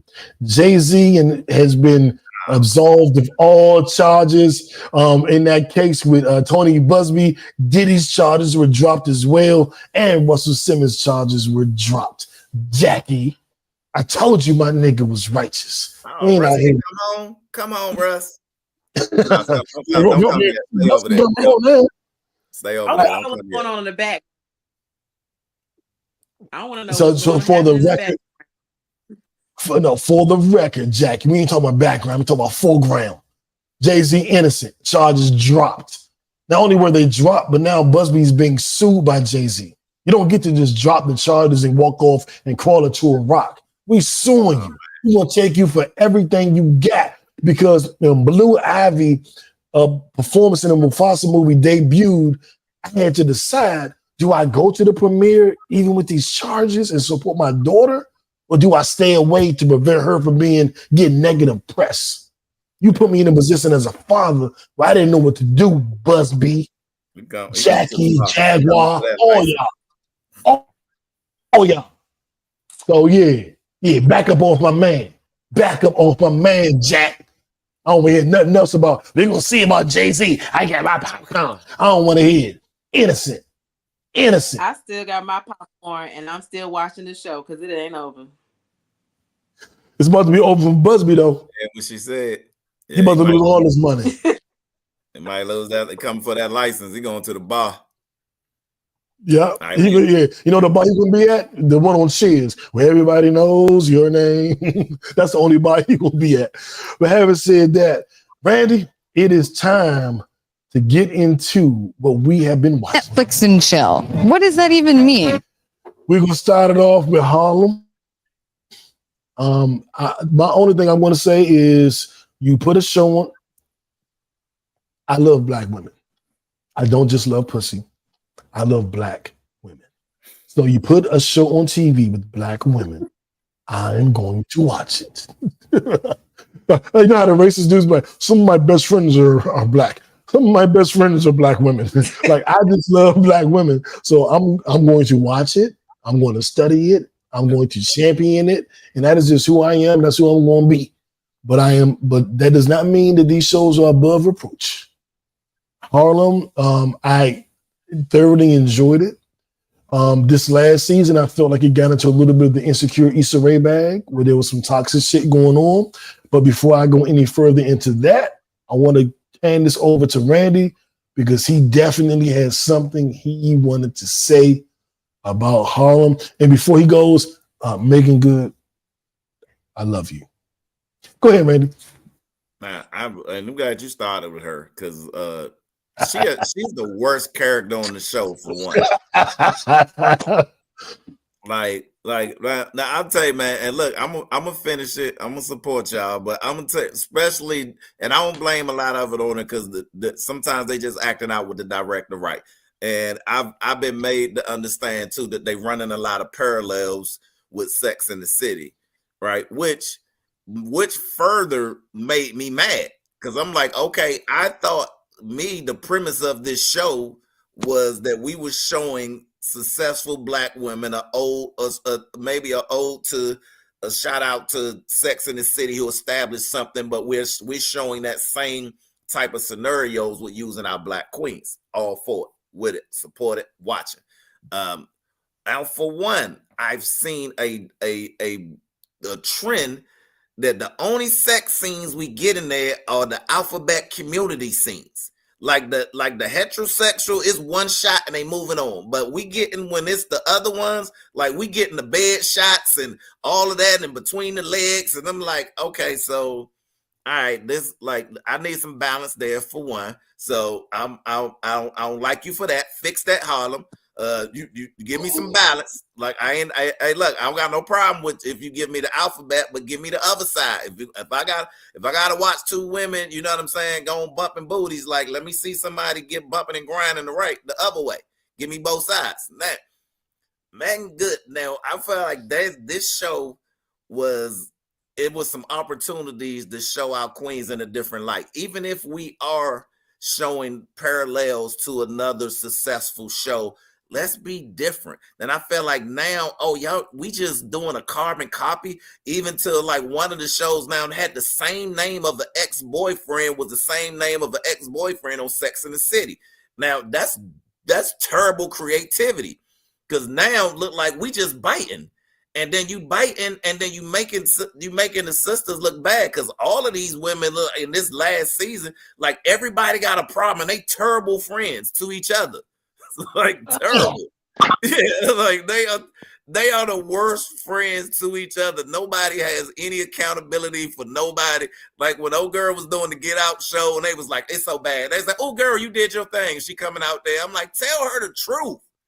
This show is bad. You don't need to be a part of it. You embarrassing yourself and the people and everything that we went through. And then she apologized to the girl. You need to apologize. And then because her friends didn't support her, she further went and apologized to a place where she should have had an apology, right? Where she should have been apologized to. But they made her feel bad because her friends wouldn't tell her the truth. Go back to your point at the beginning, knew about having a circle of friends who tell you the truth. You know what I mean? And even the Bible says, faithful are the wounds of a friend, like, but beware the kisses of an enemy. So like so I watched that and I'm like, man, I don't know how much more of this that I could stomach. Like the one character on here was, the gay girl. I don't know all their names. And I'm like, she felt like she had something good going for her. She got some toxic shit with her too. Her and her family. But then they showed her that like turned out now she's the worst of them all. She's so scared of it that anybody show her love, she out the door, right? My little light skin joint. She the only one that's halfway healed. And kind of, but her mom like so toxic on her, right? That she want to please mom so bad that she just trying to find anybody to show her love, because mom always, anytime the one person she want love from, her mom tell her off every chance that she get, right? Mm-hmm. Whitney Gilbert old ass. And then Whitney Gilbert old ass. Yeah, I like Jazz. I like mom though. Mom keep it real. But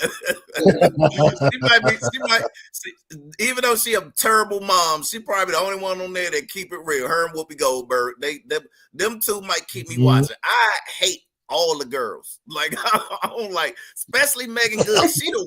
She is the worst of them all. She went and blew up this man wedding, and then they had the nerve to try to blame him for it. Zero accountability. Like it was your fault. You was going into a marriage and knew you was still in love with me. Like you showed up on the wedding day. The wedding day. Like, hey, but I'm not trying to track y'all people. Watch Harlem Show. Make y'all support the sisters. Make y'all own opinions. But I blame it on the director. Like she do better. Especially as I found out you taking parallels from the show that you supposed to be. I'm thinking this is our black. I heard this was the black version of it. You are carbon copying. You are carbon copying scenarios. Somebody told me like this is same. They did that on Sex and the City. They did that on Sex and the City. It was the same thing. It was the same thing. Like really? Now I'm gonna tell you. I watched Sex and the City because I made the statement earlier. I love black women. Let me be honest. I just love women. I love all women. You watch Sex and the City. That's what I was thinking. I watch, and whenever you put me in a room with, if it's a show led by women, I'm gonna watch it. I love how women. I love analyzing how women think. I love seeing how they think. I love looking at them. I love listening to them. I love touching them. I just love women. It is not a carbon copy of Sex and the City. A parallel. It's nuanced. Parallels. No, not a lot. Not a lot. But it is, there's some similarities. So whoever's painting this is they got a freak stole girl. Everything from Sex and the City. That's just not true. They got a smart, they got true at all. Successful girl and a smart, successful girl. Every character is almost just a character of the Sex and the City. They're all smart and successful. No. Who's the dumb one? Who's the ditzy one? There's no ditzy one on Harlem. There's no ditzy girl. Unless you want to say the girl that does the plays is ditzy. Right. I don't know who the ditzy one would be. Broke girl, the broke ditzy one. That's her. But the ditzy one on Sex and the City, the ditzy one on Sex and the City, the ditzy one on Sex and the City was married and had a baby. Like it doesn't. It's not a direct parallel. It's for women. But I said they were running a lot of parallels. Who's the Samantha? Who's the super sexual, freaky one that just goes crazy? I'm gonna talk to my Sex and the City expert. I'll get back to you next week. Yeah, because it ain't.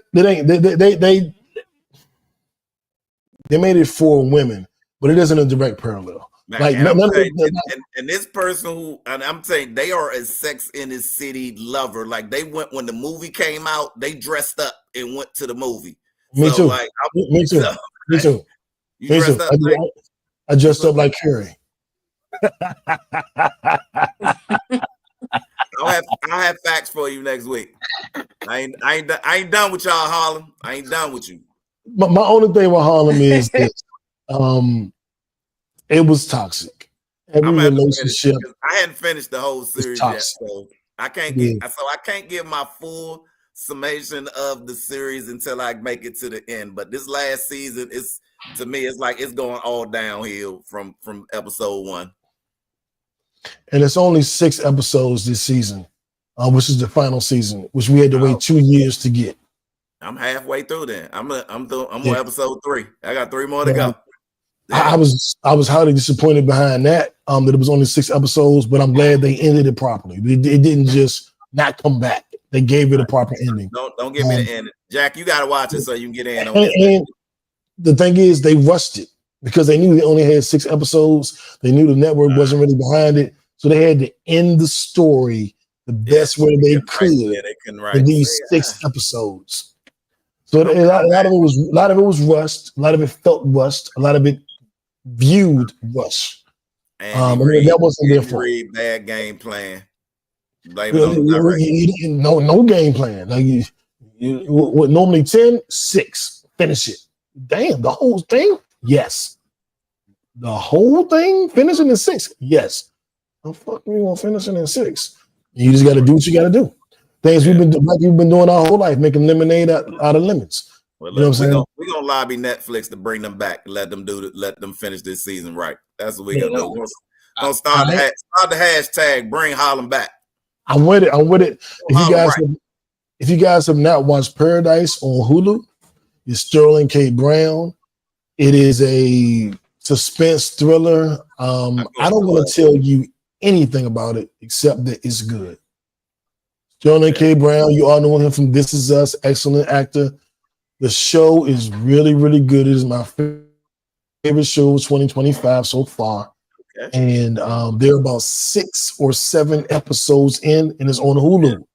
Yeah. I definitely recommend watching it. The first 2. The first 2 starting out well. It's starting out well. I'm all the way caught up. I think it's 5 or 6. Yeah. And it's great. And it gets better and better. Every episode you learn something else, you're like, what? No way. So you mean to tell me that it's one of them. So it's called Paradise. It's on Hulu. Sterling K. Brown. When Cobra Kai ended a couple months ago, I said this is a terrible ending. I can't believe they left it this way with the people, dude dying at the tournament. I don't even know what happened. I don't know how, it's a cliffhanger. Little did I know there were 5 episodes left. And we had to wait. And we had to wait until Valentine's Day. It's back. I watched the first 3. I only have 2 left. And I'm just like, wow. They did you right. So far, so good. So far, so good. We got to see how the last 2 go. But so far, so good. So I encourage you guys to watch Cobra Kai on Netflix. It is a offshoot of the Karate Kid series. So if you a kid like me and doing your little wax on, wax off back in the 80s, then this is for you. Trying, man. I don't like Grown Danielson. Like, I don't like him. Every show I see him on, like, I'm big man. I want to punch you in the face for real. Like, I mean, he's such a pump in that show. Like, man, I like that Mr. Miyagi taught you nothing. Mr. Miyagi be so ashamed of you right now. They did some CGI stuff, but Mr. Miyagi is on the episode. He's on episodes. This was not the wax on, wax off stuff that he taught you. That what you teaching right now, man. Yeah. I think I got stuck. I didn't finish season 2, man. I wanted to fight him. I was like, you want some real stuff, man. Every season they bring back characters from the actual movies. Huh? What'd you say, Jack? I gotta catch up on Cobra Kai. I haven't been on it. I have to catch up with it. Yeah. Well, I need you to watch Harlem. I need you to watch Harlem, Jack. I need to catch up on Harlem. We need a female perspective on this. So we can surmise this right. That's what I want you to watch. Y'all next Sunday. All right. Yeah, catch up on that. Y'all ain't telling me change the banner to Netflix and chill, but yeah, I just changed it. Having said all of that, let's get into our orgasm segment so we can get up out of here. Big Meech canceled his concert. Jack, I'm throwing this to you. As one of the founding members of BMF yourself, was him going against 50, was it just like the worst move ever? I'm gonna be honest. I talk about loyalty a lot on the podcast. I wouldn't have been Serena Williams going against her ex Drake, or the most common story is like somebody trying to end me and y'all go do their podcast. Like, I would never do it. I'm cutting off anybody that does it. And I think with Meech, it's just like, if I'm 50, I gave your family a show. I made your child the star of the show. I put money in your pocket. You come home and you start being lovey-dovey with Rick Ross, my enemy. I just said it earlier. You can't fuck with nobody that's trying to destroy me. You can't be cool with nobody that goes against me. I am going to destroy you. You will become my enemy. That is how I view the world. That is obviously how 50 views the world. And 50 shut Big Meech concert down. Like, he put enough negative publicity around it that Meech couldn't even have his welcome home concert. And people are like, why 50 been doing all this? And I'm like, dog, you know how I get down. You can't fuck with my enemy and think you fucking with me too. You just I will cancel your contract. He'd be on some other. I'm with you on that, but I'm just saying, 50 is the most. He's the pettiest. I ain't never seen 50 be petty to somebody who didn't deserve it. I'll put it that way. Yeah, that's probably. I've seen him be petty. Yeah, that's probably. I mean, there's probably some truth in there. Yeah, and that's just what I stand on. Like, my principles, my values, my norms, my mores. Like, I ain't fucking with Serena. Like, Serena, you gonna dance with my enemy? Like, I'm not. I don't do none of that shit. I stand on what I stand on, and I look at 50 the same way. Like, he's of that ilk. Like, he my ale. Like, I see him and I see me, and it's like, if I'm doing all this for your family, Meech, and you come home, the first thing you do is buddy up to Ross. You know that's my enemy. I done made you a TV show. I done got you the documentary. I took your son to acting classes. Did Rick Ross put your son in acting classes? Did Rick Ross give your son a TV show? So what you buddy with him for? What you doing? Now, he made a big song, and I like the song. But you gotta recognize what's really going on. And I'm not rocking. I'm getting you up out of there. Play with me if you want. I feel like 50. Yeah, play with me if you want. So I feel him. Yeah. What you got, Jack? What you got? Tell us about what your man. Why your man do that to 50? I just want all my homies to get along. That's all I'm gonna say. There you go. There it is. She right. It ain't never gonna happen. You can't play both sides of the fence. I'm staying silent. Can't play both sides. You go over there, you can get left over there. Because I'm not happy with the whole situation. I just want everybody to get along. I wanted some more BMF. I was really upset about that. So hopefully they get to patch it up. Who do you think is the bad guy? BMF. Who do you think is the bad guy in this scenario? 50 or Meech? You said what? Who's the villain? 50 or Meech? Oh, dang, now my thing going in and out. Yeah, sure it is. No, whatever. Conveniently, Mike just went out. Oh, they got Sadiq opening the All-Star game. Okay. Let me ask you this. Do you based on everything I've said about how I don't fuck with nobody to fuck with my enemies, do you understand where 50 coming from?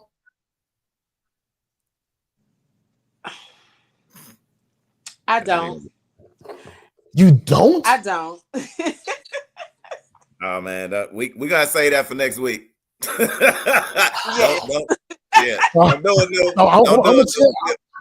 tell y'all how a pod named Kickback. I'm gonna tell y'all right now. This is how a pod named Kickback is gonna break up. Jackie gonna fuck with somebody I don't fuck with, and she gonna be so confused that all her numbers are blocked. I'm like, I just talked to them yesterday. I don't even understand what happened. And I tried, my code didn't work. I tried to log in on Sunday and I couldn't get in. I don't understand. And then she gonna hear Randy. Randy, could you get in? Yeah, I got in fine. We did a whole episode. Well, how come I couldn't get in? Remember when New was talking about the Big Meech and 50 thing in the Serena? And he kept saying, if you fuck with my enemy, he gonna cut you. Get it now?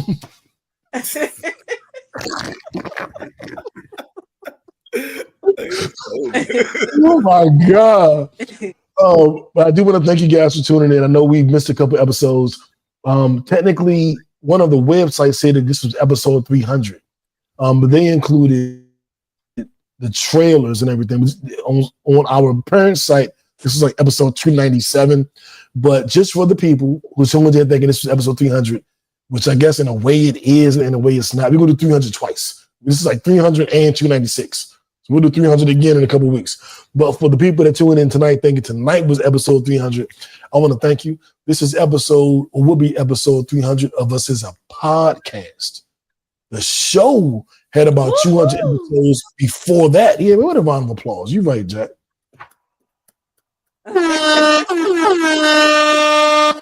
Me and JB did about 200 episodes before we knew what a podcast was. And then once we found out, we still didn't want to be a podcast. And then we finally switched to being a podcast. And then now we're in that 300 realm after those 200 plus shows from years ago. The show is 13 years old. It'll turn 14 in April. I want to shout out to everybody that's been a part of it. I can't say everybody's name because we'll do a real big 300 episode on the next 300. Yeah, have that reunion. Got to. Bring all the old and new back, all in one. That'll be lit. Even though I'm not cool with half of them. But fuck yeah. But anyway, let's come back. Unless they do an episode. Ones who can come back. I'm like 50. Don't do no shit with Ross. But I definitely want to shout out everybody that's watched, that's contributed, that's helped, that's Gambia. Come back. Big Y, Sri Lanka. Yeah, exactly. Oh, this nigga don't know his language. He's speaking the native tongues and shit, like Tribe Called Quest, native tongues. Shout out to everybody. Shout out to everybody that shows us love, man. If you watching the All-Star game, go to it. If you're not watching us live and you're hearing this Monday, Tuesday, Wednesday, you're like, y'all was live on Sunday. How come I don't never get to see you live? Follow us on YouTube. Go to the No Breaks Network, subscribe, and then you'll get a notification every Sunday when we go live. So you can watch us live and you can type in your comments. It's not just watching us live. It's your part of the show. You can type in new, I disagree. You should give Jackie a raise, and then we'll read it on the episode, and then we'll talk about it. So it's not just like you watching and just sitting there.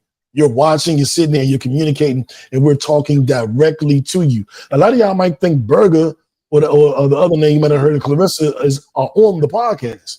They're not. There are people who watch it and just text us and type us during the show in the YouTube comments. So be clear, you can be a part of the show. Usually we go Sundays at 7. Sometimes we go a little earlier, sometimes we go a little later, but Sundays at 7 we're usually live. I want to wish everybody a great week.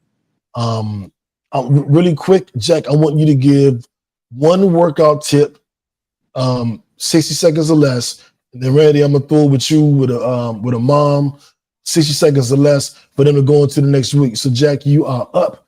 Give us one workout tip for the week. That's that with Jack. You guys, get active. I don't have to keep saying it. I'm gonna say this over and over and over again until it gets in your head. I just want to commend Randy and New. They have been very active. They've been hitting me. They've been hitting their goals. They've been hitting their push-ups. They've been hitting their workouts. They're really getting it in. Get active. That is the only thing that's going to save you with what's going on with this world right now. You see what's going on. Pour into yourself. Get out there and get active and pour into your health. Because we might have to get into survival mode. And you don't want to be, we running and y'all way back there can't catch up with us. So get out there and get active because you need a zombies lot of get stuff y'all doing fitness use everyday life. Even if it's just walking, go for a walk every day. Right. Go for a sprint every day. Go for a fast walk. You ain't gotta do too much. Go for a little fast walk, 30 minutes a day. See what that do for you. All right, Randy, we got our mom moment, our master of the moments. Talk to us. Yes. So yeah, that's what we on. We stand on this, becoming moms, becoming masters of a moment. So one moment that a lot of us men that we fell in oftentimes is that handling conflict without ego. Right. So we got to learn how to handle conflict without ego, because a lot of times, just pause, take a breath, and learn how to respond rather than to react. Because when you react, with emotions, most of the time it leads to escalation, right? It leads to escalation rather than resolution. And if we want to become masters of a moment, we got to take our egos out of conflict so we can de-escalate and come to resolution. So again, that's the moment that we on. That's the moment that we on this week. And let's dig into it. We dig into it and we get there. But alone we strive, together we thrive. There it is in 2025. And the only thing I'm going to leave you with is make yourself proud. If you make yourself proud tomorrow, I'm going to believe that's a good day. You make yourself proud next week, I'm going to believe that's a good week. You make yourself proud this month, I'm going to believe that's a good month. Make yourself proud. That's it. That's all.